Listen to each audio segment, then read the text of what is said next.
and that is the midweek mailbag. Yes, let's clear our minds from a late night bullpen implosion, from taking out your possible Cy Young pitcher at 81 pitches on the bottom of the order. Let's not talk about that. Let's get into the mailbag. You are Locked On Rays, your daily Tampa Bay Rays podcast, part of the Locked On Podcast Network, your team every day. Hello, my name is Kevin Weiss. I'm Ulises Sambrano. And we're the host of the Locked On Rays podcast, part of the Locked On Podcast Network. Thank you for making Locked On Rays your very first listen every day. And remember, Locked On Rays is free and available on all platforms, including YouTube at Locked On Rays. You can also follow us on Twitter and Instagram at Locked On Rays, and email us anytime, lockedonrays@gmail.com. If you are interested in becoming a sponsor with the show, lockedonrays@gmail.com is the place to do that. Right into these mailbag trio of mailbag questions today. This first one from Darren Hybert. He says, if the Yankees trade for Juan Soto, do you think the quote, "Oh no, they got Juan freaking Soto," or are you glad that they probably overpaid and depleted their system of guys that the Rays now won't have to face in the coming years? Hi, Darren. It's been a minute. Thank you for writing to us, man. Look, hey, that's a good question. I think no matter how many really good prospects you have, if they were all to become half of Juan Soto, you would be ecstatic. Right. So, no, I don't think it'd be like, oh, thank gosh we don't have to see those prospects ever, because we have to see Juan Soto. So I don't think that would be the trade-off. Now, I think that the biggest thing to take into consideration with this hypothetical is, in order to be really upset or be like, man, the Yankees did that for real, is if the future after the 2.5 years is still with the pinstripes. So what I mean is, if the Yankees deplete their system to get Juan Soto for 2.5 years, it's going to suck. Mm-hmm. But it's going to suck way more if they do that knowing that they're going to give him the $500 million that he's probably looking for. And they've got the budget for it. So if the Yankees were to make that such a trade, I don't think that it's just for 2.5 years. I think the wallet is open, and they would be like, you know what? Let's give away Aaron Judge. We're not going to Aaron Judge. Aaron Judge is a really good player, but we would rather spend twice the money on a guy who's 23 or 25 when he's a free agent, who could be the best hitter since Ted Williams. Yeah. Couple things. If the Rays, or not the Rays, oh my gosh, dreaming right here. If the Yankees landed Juan Soto, I think it's only under the certainty that they're going to be able to lock him up for the next 10, 12, 15 years, whatever it is. They know what his price is to sign that max deal, whatever it may be. He's not coming to the Yankees for rental or a multi-year rental. He would be there for the long haul. Now, the question is, if they acquire Juan Soto, does that mean they're also keeping Aaron Judge? No way. So would it even make sense in that case for them to go after Juan Soto if they can just extend and keep a franchise cornerstone like Aaron Judge and hold on to their prospects? Yeah. Again, that's the juggling that they have to do in that front office, right? Is, do we keep the guy that, very Jeter-like, he never makes a wrong statement in front of a microphone, is a talent unlike a lot of other players. I mean, if you put a list of top 10 baseball players that you want to start a team with, Aaron Judge would be in that top 10. He's I agree. The Yankees version of Freddie Freeman, basically, in terms of the importance and the character to that franchise in present day. Yes, and look what happened to Freddie. He ended up jumping ship. So I after seeing what happened to Freddie, I wouldn't put it past that Aaron Judge is wearing another uniform. Especially, I mean, like, again, look at the age difference though. Like, he's going to be 31, or he's 31, Aaron Judge. Yeah. Soto's 23. Like, it would be way more money. It could be potentially double the amount of money. Maybe not the double, but close to. But I if I had to start a baseball team and I had the option of Juan Soto or Aaron Judge, and it would be costing me more for Juan Soto, I'd go for Juan Soto. Yeah. And whatever the Yankees do, and maybe 2 years ago, 5 years ago, 10 years ago, 15 years ago, they add a guy like Juan Soto, and you say, yeah, they got Juan Soto, but they definitely overpaid in various fashions and forms. But we got to acknowledge the elephant in the room. The Yankees are now, whatever they've done recently, they are a smarter front office today than they've ever been. They've addressed and solved, we think, the idea of learn from the Angels. You can't just have Mike Trout and Shohei Ohtani and expect to win a championship. You need to have good base runners. You need to have good left side of the infield defense. You have to have a catcher who's good at framing and blocking pitches. You have to have a stable of arms that can throw four-seamers and sinkers with extremely, extremely high velocity. So the infill that the Yankees have added to their roster over the past year, it looks like they know what they're doing, as opposed to, hey, we're just going to give up everything and do what we have to do to get the big name. And you know what?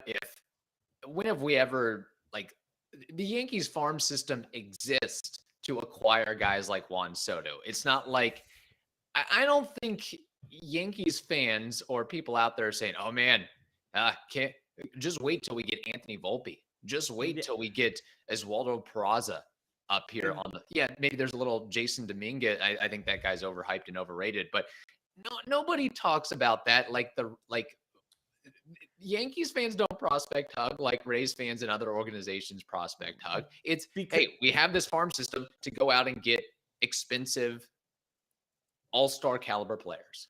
Just like in businesses, there are corporate cultures already set. There are organizational cultures within a fandom that are set, and Rays fandom, and I think Oakland Athletics of fandom, and other teams like that. They do appreciate the prospects. They do follow it and know that, because that's the bloodline. That's where you're going to really see the production come in a couple of years. So you get really into the prospects.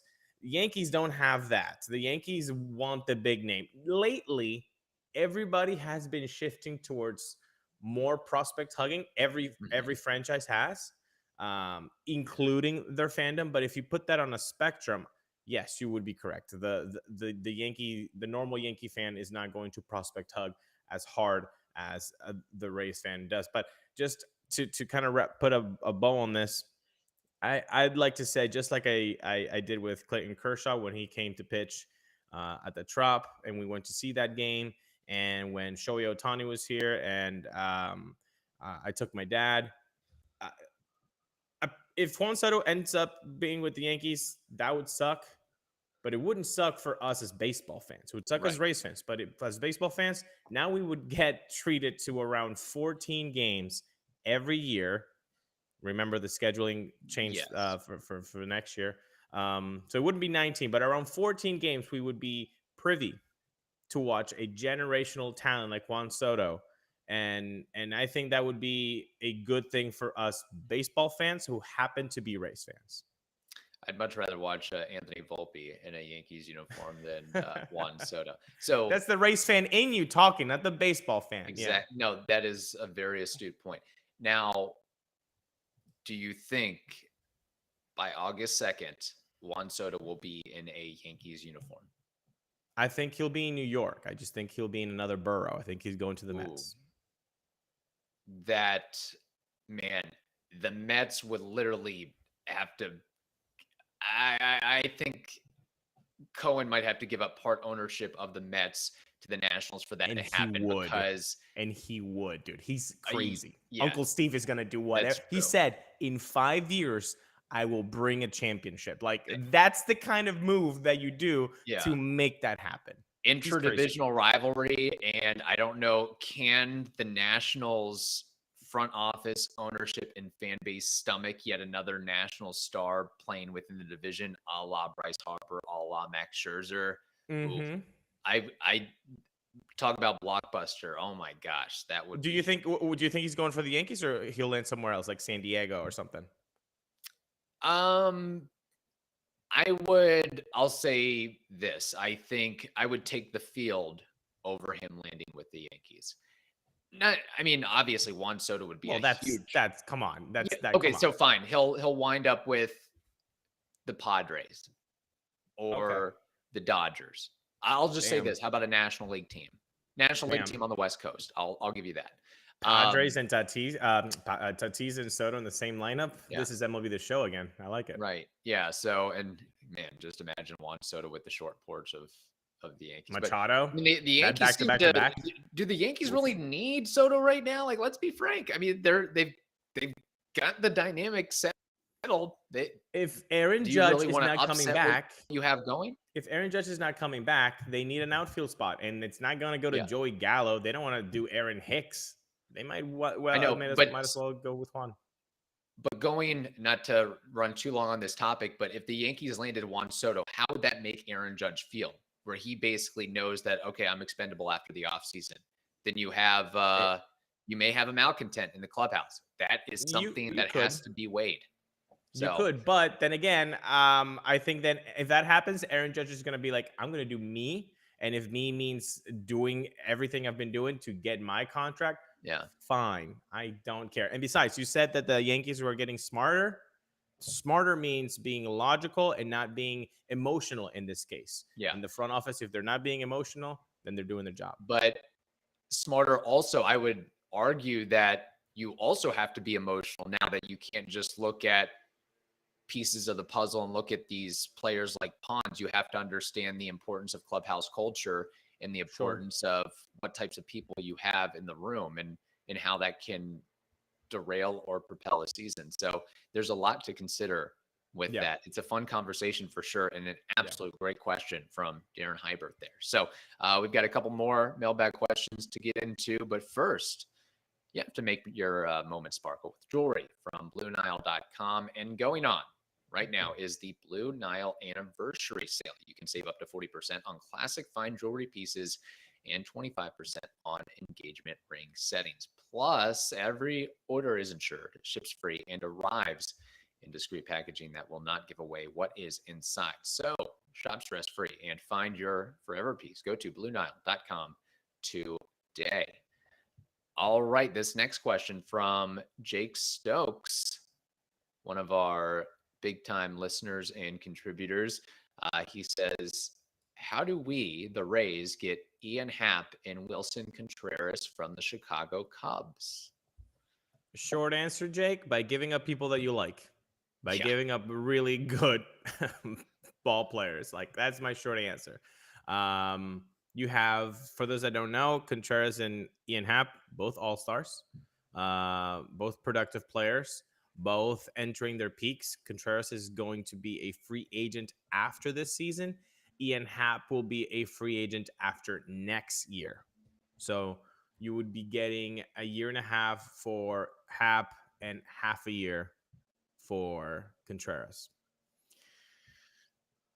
Now that we know that Mejia's on the IL, Contreras would be a lovely, lovely thing. But again, that would be a lovely, lovely thing for literally 29 other teams. Like, I don't know what team wouldn't be okay with having Willson Contreras behind the dish. Like, it doesn't exist. It doesn't compete. Right. Every team would be better. Ian Happ, strong player, man. I don't think I went on baseball trade values as a guide. People, as a guide, this is not an exact science. Their Contreras and Happ, their total value is at 33.90.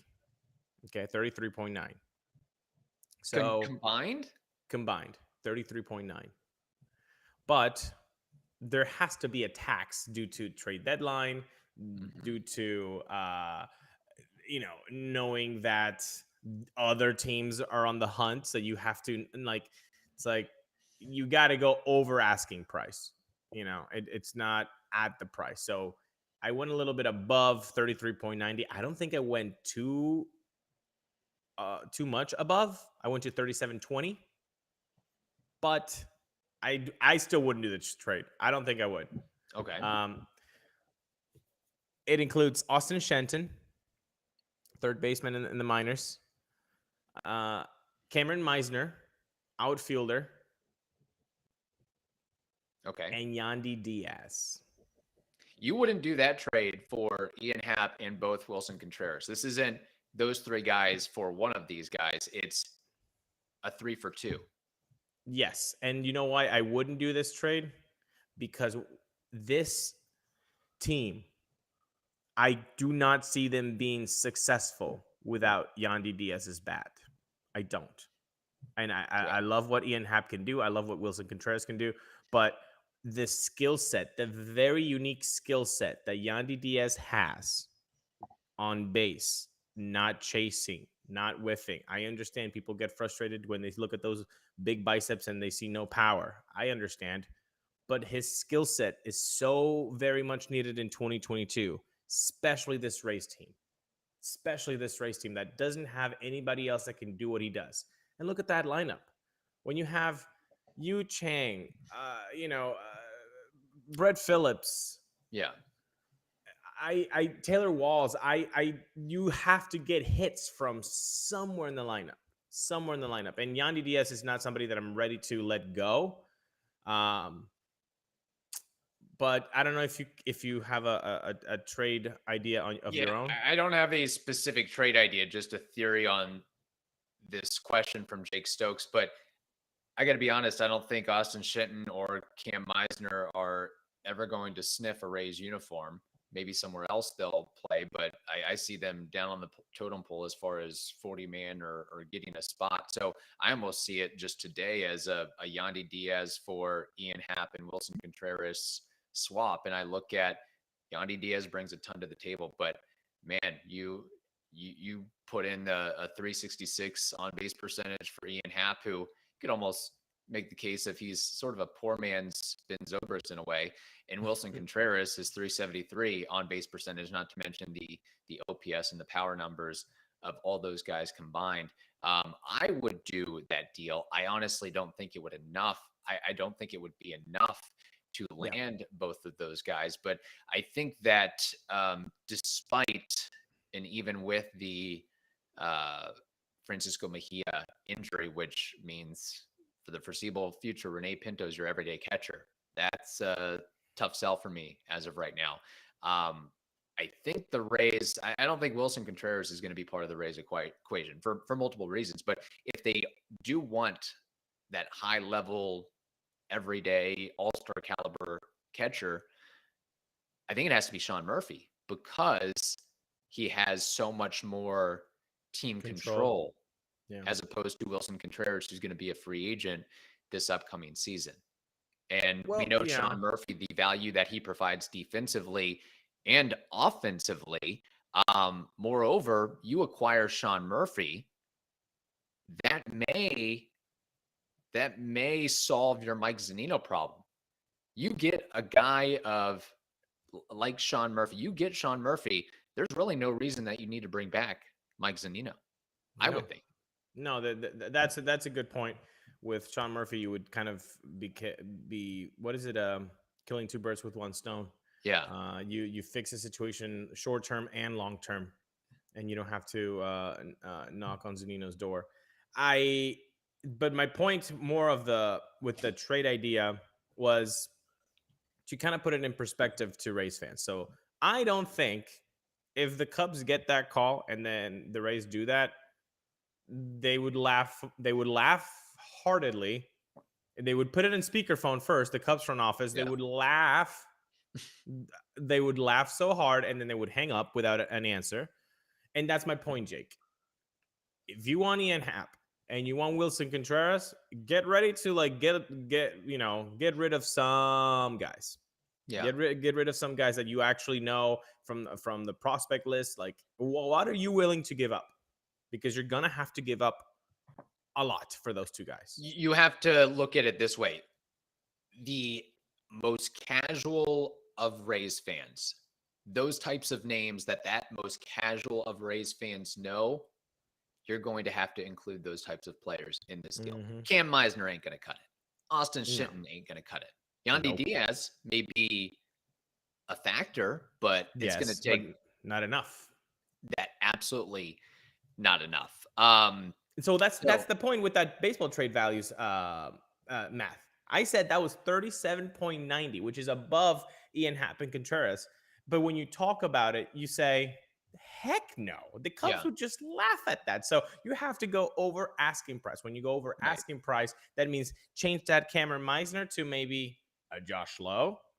Change that Austin Shenton to something You might else. have to change it to a Curtis Mead. Let's be honest. There you go. Yeah, there you go. And that's the thing. The Rays historically do not like overpaying. No. Money or trades or otherwise. And I think they may be a little bit snake bitten in how the Nelson Cruz deal shook out. Right. Of you get this big name. And again, not saying that Nelson Cruz was bad or horrible. I mean, I will forever serviceable. I will forever clap that. Thank you, Rays front office, for doing that in 2021. That's exactly what needed to be done, and they did it. So thank you. Exactly. And again, just going beyond the numbers of a guy or multiple guys, you have to take it all into account. Ian Happ, Willson Contreras, they play for the Cubs. Big fan base, big market in the NL Central. What's that adjustment like of going from there to the Tampa Bay Rays at Tropicana Field in the AL East with a so-so fan base or a so-so level of attendance? Yes. Yeah. So those are factors that you have to include. I think that we probably need to move off the idea of all the big names that are talked about by Jeff Passan and Ken Rosenthal and MLB trade rumors. Let's talk more Victor Robles. Let's talk more Michael A. Taylor if we're going to go down that road. Heck, if you want to get really, really crazy, David Peralta, Yeah, exactly. Yeah. If you feel like betting, which by the way, I think you would have the right place to do it at betonline.net. Those are the kind of names that you have to go for, because when you go to betonline.net, by the way, it is the fastest and easiest way to check in on all your betting needs. You can find all your favorite sports and events at the #1 online source for odds, lines, and games. You can find reviews and news of every league, including Major League Baseball, NFL, NBA, NHL, combat sports, esports, and even golf. BetOnline continues to be the top online resource for all your sports wagering information, from live in-game betting, scores, podcasts. They have you covered. So head to BetOnline today or use your mobile device to learn more about the action happening today. BetOnline, where the game starts. All right, this final comment, maybe somewhat of a hot take depending on your perspective. Daniel Vonder says the Rays should trade Corey Kluber.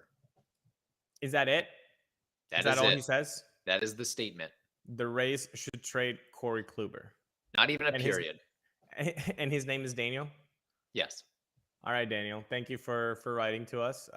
You can write more. We don't charge for more words, for more characters. Yeah. We just ask that if you send us a voice memo, make it 60 seconds or less. That's the only rule we have, honestly. The Rays should trade Corey Kluber. Okay, I'm going to say no without a period or an exclamation point behind that statement. No, Daniel, no. They should not trade Corey Kluber. I think a lot of... Kevin, would you say I'm frustrated when the Rays lose on this podcast? Yeah, and they've lost 4 in a row now. Would you say that frustration equals that I think that they're not going to make it into the playoffs?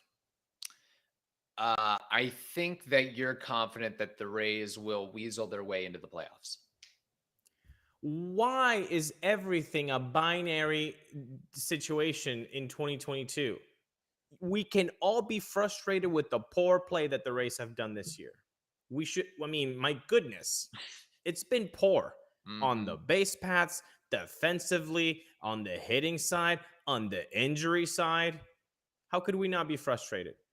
But why does that mean that we don't believe that this team is going to the playoffs? Why do we think that they're just like punting the season? It's remarkable that with the amount of injuries, the lack of offensive production from multiple guys, with the amount of errors on the base paths, with the amount of unearned runs allowed, that this team is where they are. Like, they're like 7 games above 500 still. They're on the wild card chase. Like, it's amazing to me that people still think that they should completely sell. Now, to the Jake Stokes, I'm sorry, Jake. They're not going to get any big name that you're looking at in MLB trade. Josh Bell, please, never. Not going to happen. Like you said, Victor Robles and David Peralta, maybe if you want to dream a little bit. Yeah. Sure. But they're not going that route. They're not going the Nelson Cruz route. Not at all. But they also are not going to trade Kluber. My goodness. He's been their second best starter. You're going to trade your second best starter as a 2-month rental, as a 33-year-old prone starter? What are you going to get back? What are you going to get back? Yeah. A vending machine? A lottery ticket playing in the Florida Complex League? No, you keep Corey Kluber. You keep him next to the Cy Young of 2022, Shane McClanahan, who they were waxing poetic yesterday, Doug Wechter and Dwayne, about what he has meant to Shane McClanahan. Yeah, I'd keep him around.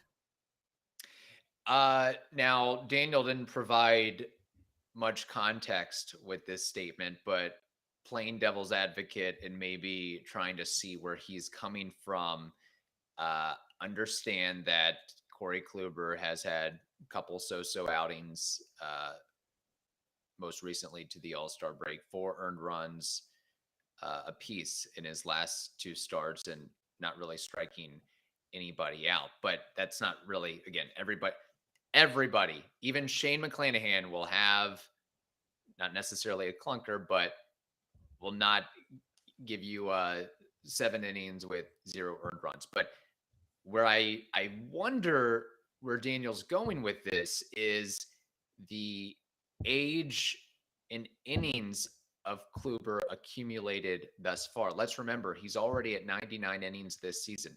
How many did he throw last year? He threw 80 innings. How many innings did he throw in 2020? He threw 1 inning. How many innings did he throw in 2019? 35 innings. So he is basically getting to the point where he's thrown as many innings this year, 1 year, that he has in the last 3 years combined at 36 years old. Maybe Daniel is coming from the perspective of, what did the Rays do last year? They traded old Rich Hill to the Mets. Didn't really get much out of it, but I wonder if that's what Daniel's thinking of. It's all downhill for Corey Kluber. He's probably not going to return to the Rays. So get what you can now before the wheels fall off, so to speak, with him. Moreover, I wonder, and again, only the Rays know this for sure, what is the status of so many of those injured pitchers? What is the status of Jalen Beeks? What is the status of Josh Fleming? What is the status of Yandi Chirinos, Tyler Glasnow, Nick Anderson, JT Chigual? A lot of arms that you got to cobble together to find room and work around on the big league roster. So I personally probably wouldn't trade Corey Kluber. I mean, depending on how say the Rays go on they go on a 10-game losing streak leading up to the August 2nd deadline, then maybe you have a decision to make. Keep losing to the Orioles, see what happens. But yeah, I don't think it's totally that off the wall. I think based on what I said. I think the comparison from last year is a little bit disingenuous, because last year you had Shane Baz in the minors waiting to get his name called. You had Drew Rasmussen in the wings becoming a starter from the bullpen. Like, you had available guys not coming from injury. So yeah, do the Rays have a lot of arms coming back or hopefully going to provide some innings? Right. Sure, they do, but they're coming from injuries, which means that they have a question mark, a real bolded question mark next to their name. Yeah. So But there's also a why would question you? mark next to Corey Kluber with his injury history. And can he give you another 40, 50 innings of solid play down the stretch? Well, that's the thing. If he's done it this long, you just have to roll the dice because if you take out your second best starter in the hope in the hopes that, oh, let's avoid a massive collapse, who is going to be now your second best starter? Like, the Rays don't have available guys on the wings that are not coming from injury. There's nobody in AAA that has been there the whole season. Like, oh, when am I gonna get my turn? Like, there's none of those guys like they were last year. So no, I think it would be unless they go on a 10-game losing streak, like you said, which I really hope not, that this doesn't become the September of 2009. OGs will get that. Then yeah, I think it would be silly to trade Corey Kluber. So you don't have confidence in you trade Corey Kluber and, hey, let's give another shot to Luis Patino. Let's give another shot to Ryan Yarbrough. Let's piecemeal this thing together. Taj Bradley may earn his spot on the 40-man. Yeah, but Taj Bradley literally has had one start in AAA, and like the Rays had Shane Baz do like 12 in AAA. So Taj Bradley is a non-factor in 2022, like non-factor. About Yarbrough and Patino got hit hard both times, and they saw something that they did not like, and they said, no, you're heading back to AAA. And Yarbrough, we know what Yarbs can do. He's behind an opener. So again, you'd be burning more arms ultimately. I think Corey Kluber right now is better than either option of Yarbrough and Patino. And the other factor in all this, money, the Rays may be able to save and salvage a couple shekels. Hey, this is the Rays at the end of the day. You know what? Hey, prop bet, add it to the list. Corey Kluber is traded by August 2nd. Oh my! You and Dan, is Daniel your second account, your ghost account? What is it called? A burner account? I'm like Kevin Durant, burner account. Yeah. No, I'm with you, Daniel. I'll go to bat for you here. So if Corey Kluber is traded by August 2nd, I need a guarantee that you'll buy me a $7 cigar or something like that. Like, I need goodness. Well, let's put it on the list. Let's put it on the list. Sounds good. All right. Great questions today. Keep them coming. LockedOnRays@gmail.com, or you can message us on social media as well. We also love the voice memos. Don't be a stranger with those either. Thank you for making the Locked On Rays podcast your very first listen every day. Now make your second listen the Locked On MLB Prospects podcast. That is also free and available on all platforms. Hope you all have a wonderful day. Stay safe, and we will talk to you on Thursday.